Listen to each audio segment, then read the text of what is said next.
আরেকটি যেটি আমরা দেখছি, আজকে আমি যখন পল্টন দিয়ে যাচ্ছিলাম দেখছি যে সেখানে আমি জানি না তারা কোনো ডিপ্লোমা কোর্স করা কিছু স্টুডেন্ট হবে।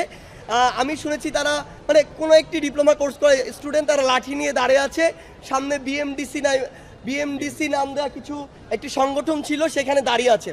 তো তারা এখানে আসলে আন্দোলন করছে না কি করছে আমি জানি না, সেটা আলাদা বিষয়। এরকম আমি সচিবালয়ের চারপাশেও দেখলাম, মানে বিভিন্ন জায়গায়, ঢাকার বিভিন্ন জায়গায় বিভিন্ন স্টেক হোল্ডার নেমে পড়েছে। আমি আসলে এই মানুষগুলোকে সুবিধাবাজ গোষ্ঠী হিসাবে ট্যাগ দিতে চাই। কারণটি হচ্ছে এই মানুষগুলো এই বিগত 16 বছরে তাদের একটি শব্দ পাওয়া যায়নি। তারা শুধুমাত্র তেল দিয়ে তোষামত করে সুবিধা পাওয়ার জন্য ক্ষমতাসীন স্বৈরাচার সরকারের সঙ্গ দিয়েছে। আজকে তারা আবার তাদের রূপটি গিরগিটির মতো পরিবর্তন করে যখন এত বড় একটি আন্দোলন ছাত্র জনতার নেতৃত্ব হলো, দেশে নতুন করে একটি রিফরমেশন হওয়া শুরু করলো, ওই